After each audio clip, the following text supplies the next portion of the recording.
Hello my dear students, my name is Jyoti Singh.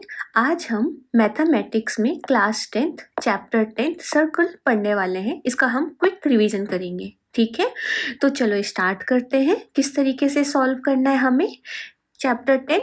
तो यहाँ पे देखिए, आप सर्कल से आप सभी वाकिफ तो होंगे कि सर्कल कैसा दिखता है। अब देखिए यहाँ पे ये क्या है, एक सर्कल है, ठीक है। सर्कल से अगर हमने एक लाइन दूर बनाई तो ये क्या कहलाएगी, नॉन इंटरसेक्टिंग लाइन, ठीक है।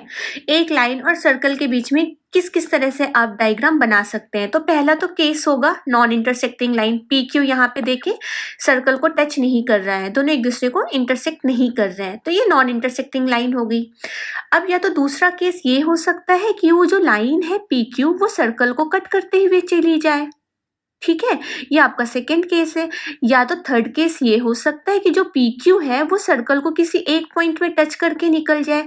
सिर्फ आपके पास ये तीन ही पॉसिबिलिटीज है, या तो वो नॉन इंटरसेक्टिंग लाइन होगी, या तो वो इंटरसेक्टिंग होगी, या तो वो उससे सर्कल को टच करके बाहर निकल जाएगी, ठीक है।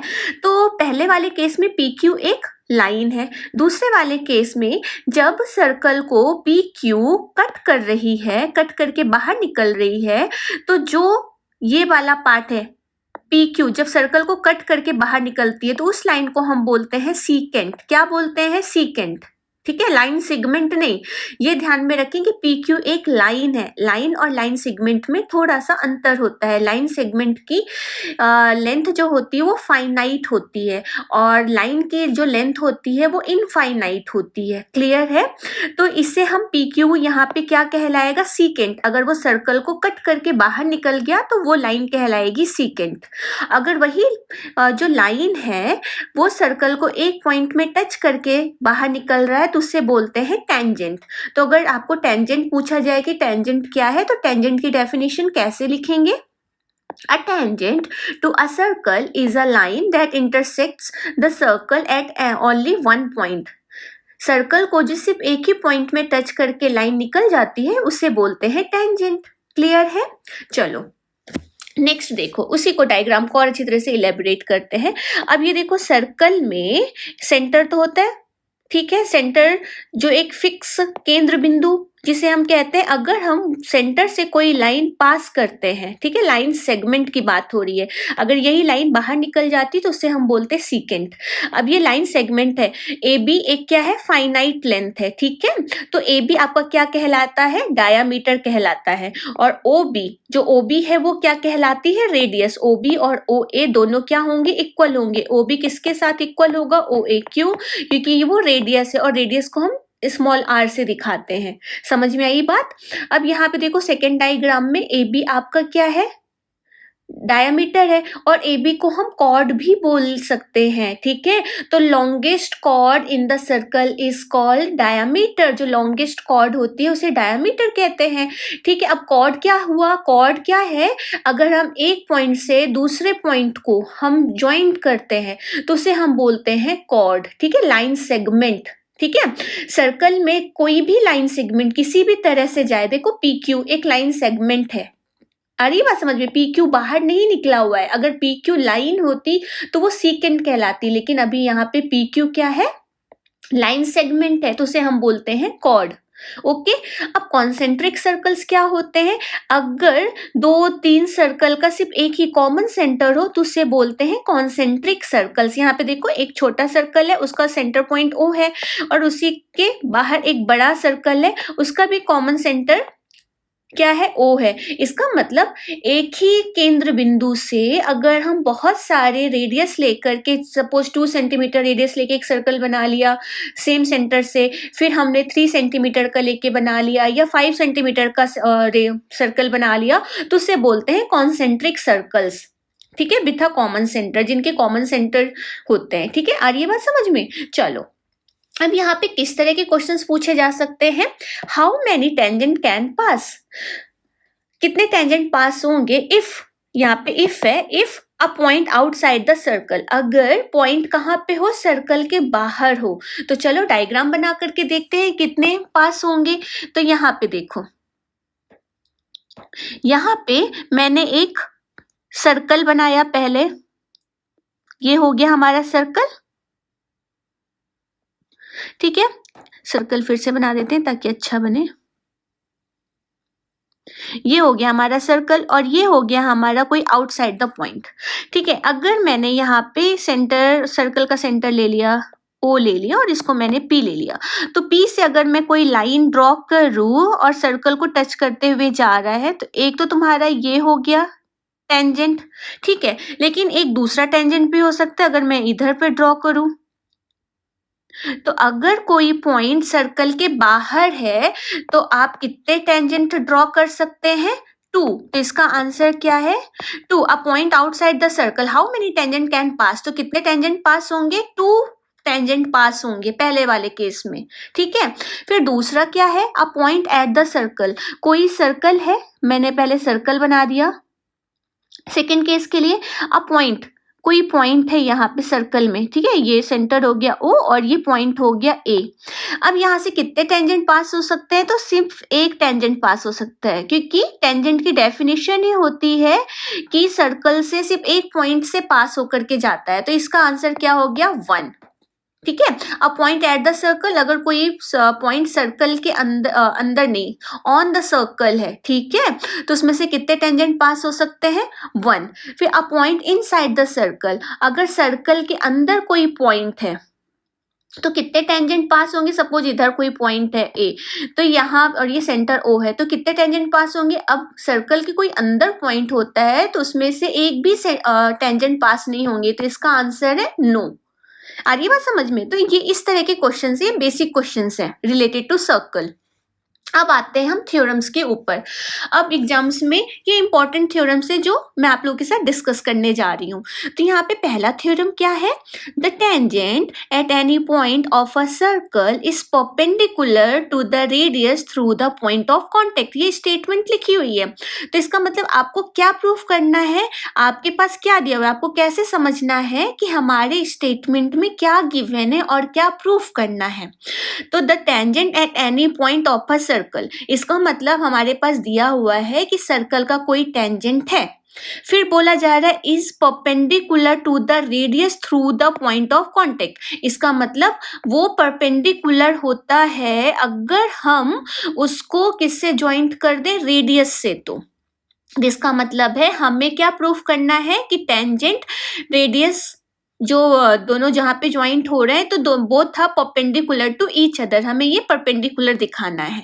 आ रही है बात समझ में? तो यहाँ पे आप लोगों को मैं ऐसा तरीका बताने जा रही हूँ, आप लोगों को मालूम है कि इसको कैसे सॉल्व करना है, आई नो दैट, लेकिन आप कैसे इसे अच्छे शब्दों में लिखें, क्योंकि यहाँ पे हर एक बच्चा पेपर देगा, ठीक है। उसमें से कुछ बच्चों के बहुत अच्छे मार्क्स आते हैं, क्यों? क्योंकि वो उसको रिप्रेजेंट बहुत अच्छे तरीके से करते हैं। तो आपको जब भी थ्योरम्स आए, चाहे वो ट्रायंगल चैप्टर हो या सर्कल चैप्टर हो, जब भी थ्योरम्स आते हैं तो आपको कुछ पॉइंट्स का ध्यान देना पड़ता है। तो वो कौन कौन से पॉइंट्स हैं, आपको क्या क्या मेंशन करना पड़ता है? पहला तो आपको डायग्राम बनाना बहुत जरूरी है। दूसरी पॉइंट, आपको टू प्रूव लिखना बहुत जरूरी है। फिर तीसरा पॉइंट, आप क्या प्रूफ कर रहे हैं। और फिर चौथा पॉइंट, आपका कंस्ट्रक्शन अगर है उसमें तो कंस्ट्रक्शन भी शो करो। तो देखो अब ये क्वेश्चन, ये थ्योरम है, तो सबसे पहले आपको क्या बनाना है? डायग्राम बनाना है। तो पहले मैं डायग्राम बनाऊंगी, बिना डायग्राम के पेपर सॉल्व नहीं करना है जब ज्योमेट्री वाला चैप्टर आप पढ़ रहे हो, सर्कल ट्रायंगल, ठीक है। तो यहाँ पे देखिए मैंने एक बना लिया सर्कल, ये हो गया मेरा सर्कल, ठीक है। सर्कल में मैंने एक टेंजेंट पास करा दी, ये हो गई टेंजेंट, ठीक है। अकॉर्डिंग टू क्वेश्चन यही बोला जा रहा है ना कि एक सर्कल है और उसमें से एक टेंजेंट पास हो रहा है। तो ये देखो मैंने इसका नाम दे दिया x, ये वाली line y, X Y points, ठीक है।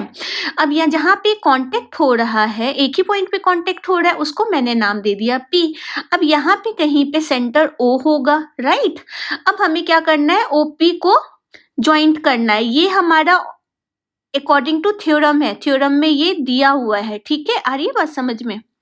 OP यहाँ पे बोला जा रहा है ना, the tangent at any point of a circle is perpendicular, that means OP आपके पास दिया हुआ है, आ रही है बात समझ में? तो ये तो हमारा हो गया पहला डायग्राम।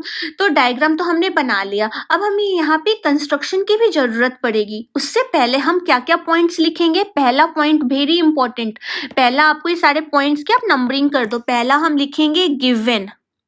क्या लिखेंगे? हमारे पास गिवन क्या है? तो क्या चीज गिवन है हमारे पास? एक्स वाई क्या है? एक्स वाई इज टेंजेंट, ये टेंजेंट गिवन है हमारे पास, ठीक है। दूसरा क्या गिवन है?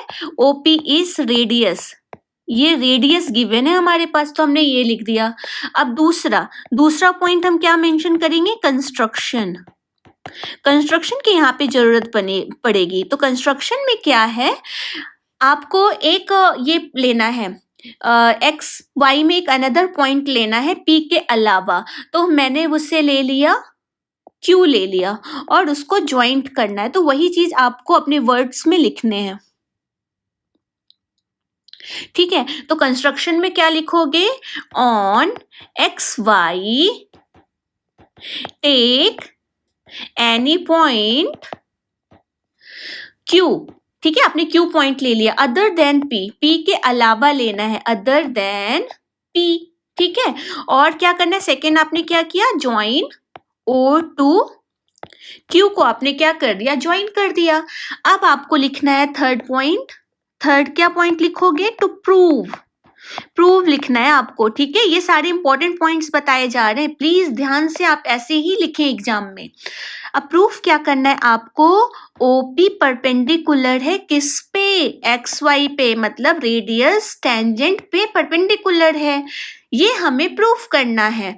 तो मैंने ये तीसरा पॉइंट लिख दिया। अब चौथा पॉइंट क्या है? प्रूफ। तो प्रूफ करेंगे अब हम। तो प्रूफ कैसे करेंगे? यहाँ पे ना ज्यादा कुछ करना है नहीं, यहाँ पे बहुत सारे स्टेप्स नहीं है, 2 ही स्टेप्स हैं यहाँ पे। तो मैं आपको स्टेटमेंट और रीजन के थ्रू प्रूफ करके बता रही हूँ। तो यहाँ पे आप लिख दो स्टेटमेंट, यहाँ पे हम क्या लिख देते हैं? स्टेटमेंट लिख देते हैं, और यहाँ पे रीजन, स्टेटमेंट जो भी, और यहाँ पे हम लिख देते हैं रीजन। तो देखो स्टेटमेंट, पहला स्टेटमेंट क्या मैं लिखने जा रही हूँ? पहला स्टेटमेंट है आपका, जो ओ क्यू है वो ग्रेटर देन है ओपी। अब आप सोच रहे होगे क्यों है उसका, देखो यहाँ पे क्यों, पहले ओपी फिर मैं आपका रीजन बताती हूँ। ओपी क्या है? OP is the shortest line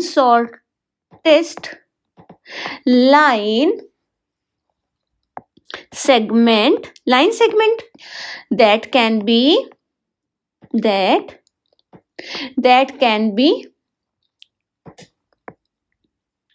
drawn to the tangent xy from O। देखो यहाँ पे OP, अब डायग्राम को समझने की कोशिश करना है यहाँ पे, ठीक है। जो OP है वो रेडियस है। अगर यहाँ पे भी कोई पॉइंट होता, तो अगर मैं इसको C ले लेती या कुछ भी ले लेती, तो OC और OP क्या होते हैं? रेडियस, और रेडियस सर्कल में इक्वल होते हैं। तो OQ और आगे तक गया हुआ है, इसलिए जो OP है वो छोटी है किससे? OQ से। आ रही है बात समझ में? अब इसका रीजन क्या लिखोगे? रीजन क्या है कि every point on the tangent other than P lies outside the circle. अगर हम टेंजेंट, एक ही लाइन में टेंजेंट के अलावा कोई भी पॉइंट लेंगे तो सर्कल के बाहर ही बिलोंग करेगा, सर्कल के मतलब टेंजेंट ही नहीं होगा। तो आपको रीजन क्या देना है? Every point on the tangent other than P lies outside the circle, ठीक है। ये हो गया। जितने भी आप अगर एक्स वाई जो टेंजेंट है, आप पी के अलावा कोई भी पॉइंट लेंगे, कहीं पे भी लेंगे, तो वो सर्कल के बराबर बाहर ही जाएगा, ठीक है। आ रही है बात समझ में? नाउ अब बस इतना ही दिखाना है। सेकंड में आपको लिख देना है, सेकंड पॉइंट क्या हो गया? That's why OP perpendicular to X Y. OP जो है ये हो गया, ये प्रूव्ड हो गया।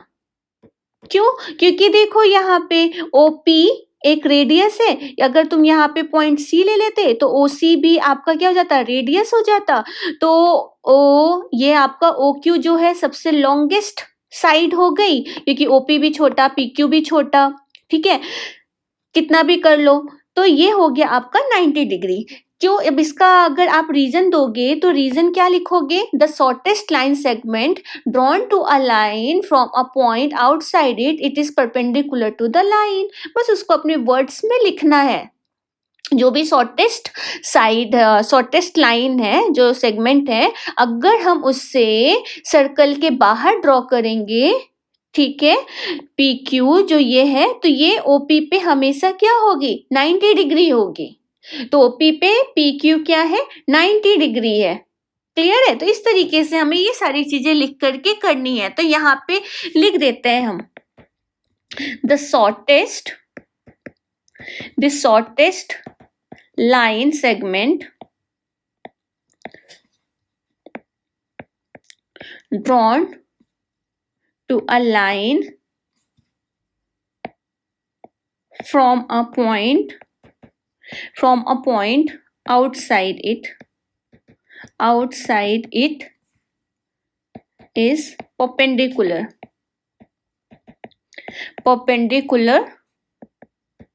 to the line। क्लियर है। तो बस इतनी चीजें लिखनी है आपको इसमें, ठीक है। अब चलो थ्योरम 2 पे जाते हैं। थ्योरम 2 क्या है, the lengths of the tangents drawn from an external point to a circle are equal.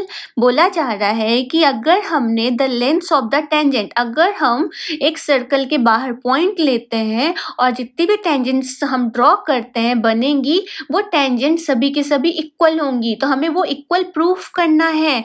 तो अभी मैंने क्या बताया था, सबसे पहले आपको क्या करना है, डायग्राम बनाना है। तो चलो डायग्राम बनाते हैं। पहले इसका पहला केस है इसका डायग्राम बनाना।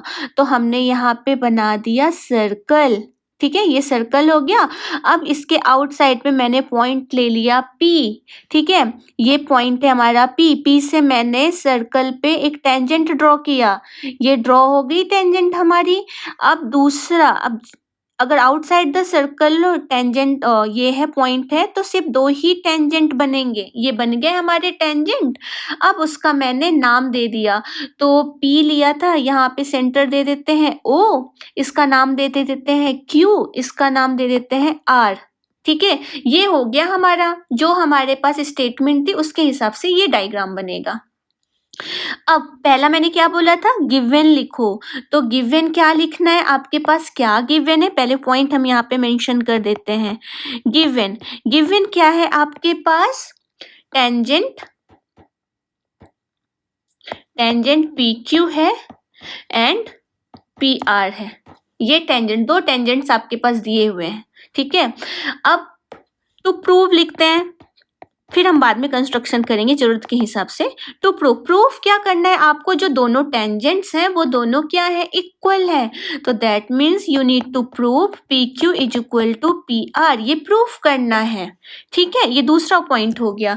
तीसरा, अब आपको कंस्ट्रक्शन करने की जरूरत पड़ेगी। तो कंस्ट्रक्शन में हम क्या करेंगे, ध्यान दीजिए यहाँ पे कंस्ट्रक्शन क्या हो रहा है।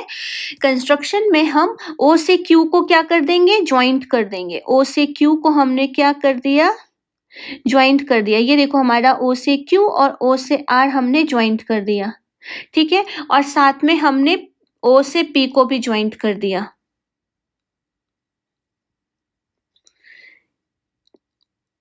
ये है, ठीक है। तो यहाँ पे कंस्ट्रक्शन में क्या लिखोगे आप, join OQ OP and OR, ये लिख दिया। अब कंस्ट्रक्शन भी लिख दिया। अब प्रूफ, अब हमें क्या करना है, प्रूफ करना है। तो प्रूफ करने के लिए यहाँ पे देखो, अगर आप ध्यान से देखेंगे तो यहाँ पे 2 ट्रायंगल बन रहे हैं। कौन कौन से, ये एक ये ट्रायंगल हो गया, दूसरा ये नीचे वाला triangle, this is your first, this is your second, ये दो ट्रायंगल बन रहा है। इन दो ट्रायंगल को हमें क्या करना है, कॉन्ग्रुएंट प्रूफ करना है। अगर ये कॉन्ग्रुएंट प्रूफ हो गए, जो हम ट्रायंगल चैप्टर में करते थे ना, तो वही करना है। अगर कॉन्ग्रुएंट प्रूफ हो गए तो बाय सीपीसीटी हम दिखा सकते हैं पी क्यू और पी आर इक्वल है आपस में। तो बस हम दो ट्रायंगल को कॉन्ग्रुएंट प्रूफ करने जा रहे हैं।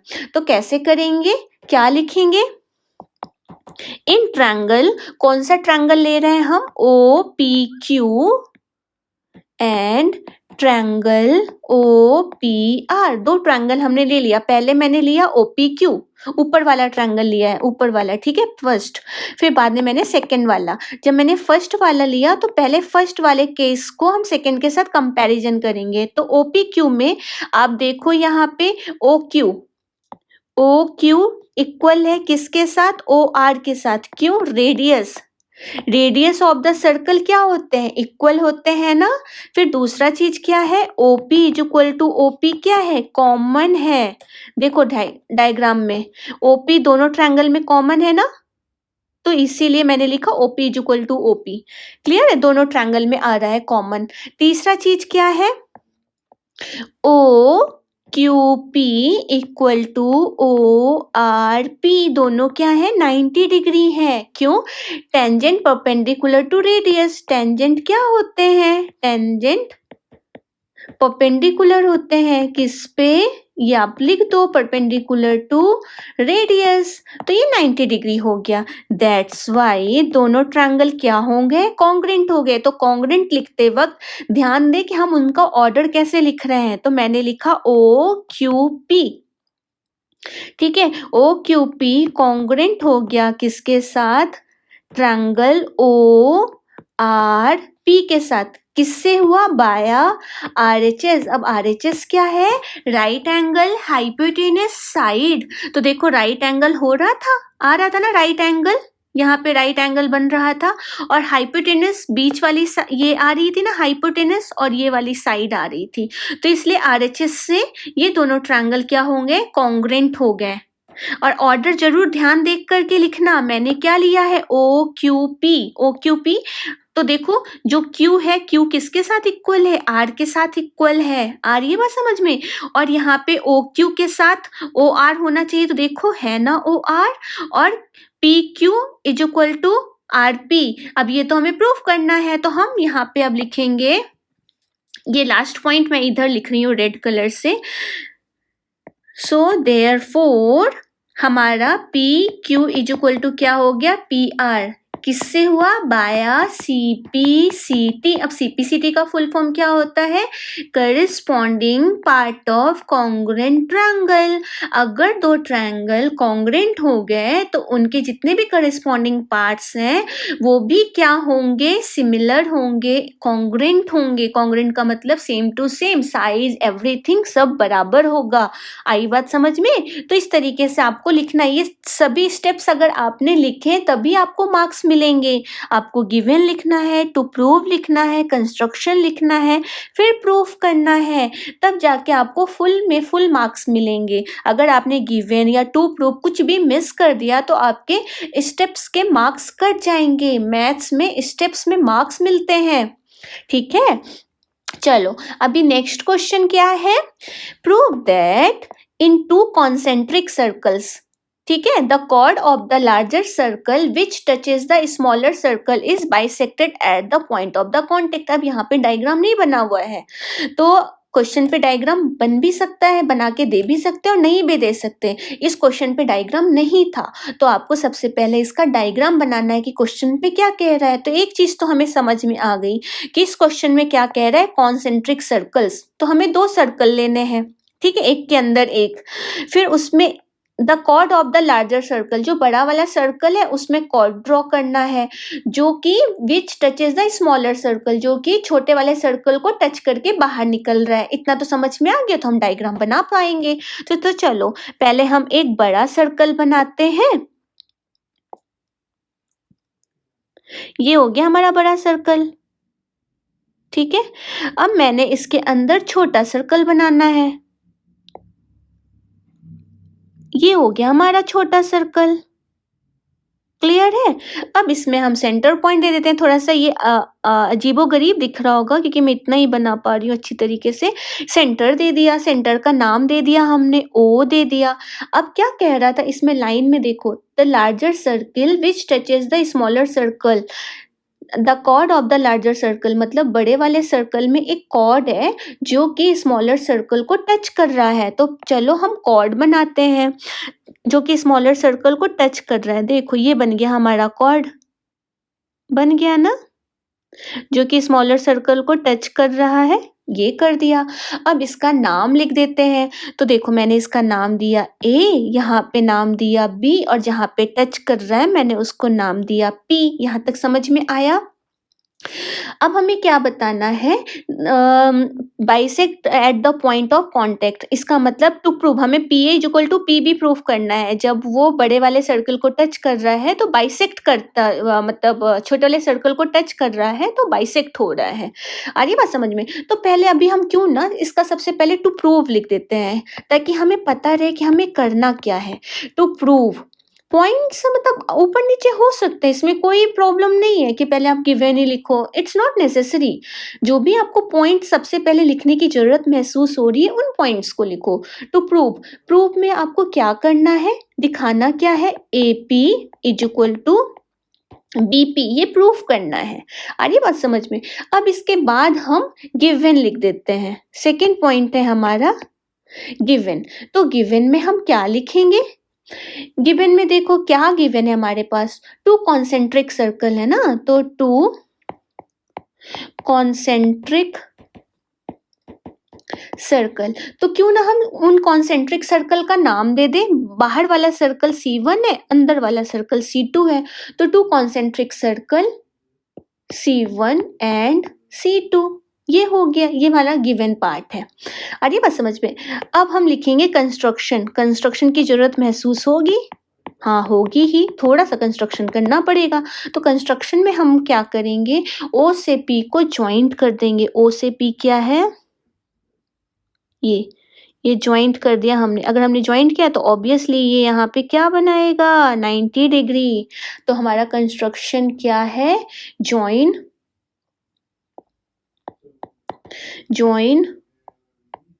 ओपी, और साथ में हमें ये भी लेना पड़ेगा, इसे भी आप ज्वाइन कर दो तभी सही रहेगा। ये O A and O B, join O P O A and O B, यहाँ तक हो गया। अब हम करेंगे प्रूफ। बहुत आसान है इसे भी प्रूफ करना, ठीक है। देखो पहले आपके पास क्या दिया हुआ है, जो चीजें आपको समझ में नहीं आ रही तो आप ट्रायंगल ले लो। देखो प्रूफ करने के लिए आपको टू कॉन्सेंट्रिक सर्कल दिया हुआ है C1 एंड C2। तो आप अगर ट्रायंगल AOP लेते हो, देखो ये वाला ट्रायंगल लेते हो और इसके साथ ये वाला ट्रायंगल लेते हो, दोनों को अगर आपने कॉन्ग्रुएंट प्रूफ कर दिया तो आपका काम निकल गया, बस इतना ही करना है।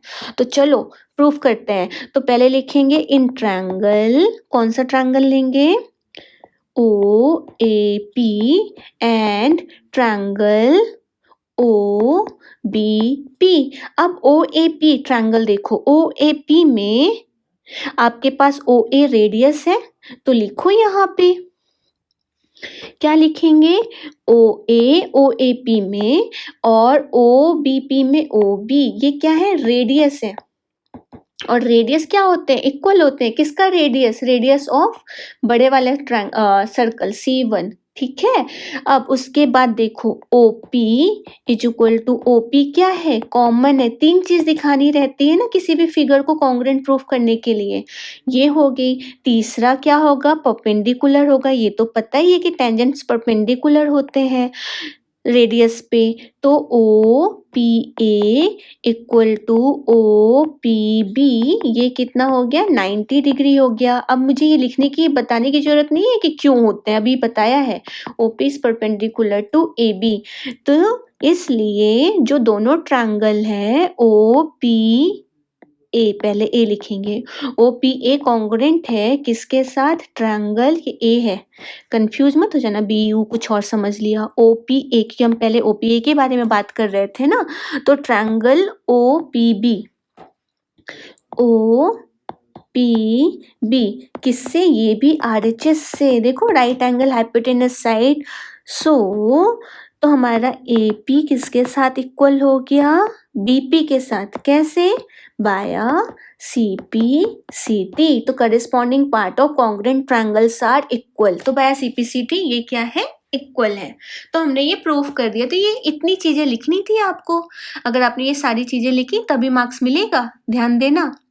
अब क्वेश्चन नंबर 2 देखो। क्वेश्चन नंबर 2 में कैसे करना है, ये भी बहुत अच्छा क्वेश्चन है, इंपॉर्टेंट क्वेश्चन है ये एग्जाम्स में इस बार आ भी सकता है, तो इसलिए ध्यान से समझें। क्वेश्चन नंबर 2 में क्या है, two tangents TP and TQ are drawn to a circle with centre O from an external point T. Prove that angle PTQ is equal to 2 times OPQ. तो इसका मतलब है आपको 2 टेंजेंट्स लेनी है TP एंड TQ। तो पहले चलो सर्कल बनाते हैं। तो हमने यहाँ पे बना लिया सर्कल। देखो यहाँ पे ध्यान से देखना, ये हो गया हमारा सर्कल। ठीक है, मैंने बाहर एक पॉइंट ले लिया जिसको नाम दे दिया T। T से मैंने एक टेंजेंट बनाई TP हो गया। ठीक है, फिर मैंने यहाँ पे एक अनदर टेंजेंट बनाई TQ। तो यहाँ पे नाम दे देते हैं, इसका नाम है P, इसका नाम है Q। अब यहाँ पे बोला जा रहा है और क्या था, देखो यहाँ पे ध्यान से देखना। हाँ, two tangents TP and TQ बना लिया भाई, are drawn to a circle with centre O। इसका मतलब हमें सेंटर O देना है from an external point T। तो हमने एक काम किया, सेंटर दे दिया यहाँ पे O। ये हो गया हमारा O। यहाँ तक समझ में आया, बस हमारा डायग्राम बन गया। अब देखते हैं प्रूफ क्या करना है। यहाँ पे प्रूफ के लिए क्या बोला जा रहा है, देखो, proof that PTQ is equal to 2 times OPQ। PTQ तो एंगल दिख रहा है लेकिन OPQ डायग्राम में नहीं दिख रहा है। तो हमारा कंस्ट्रक्शन वाला काम क्या है, जो दिया है OPQ जो है ना, उसको बनाना है।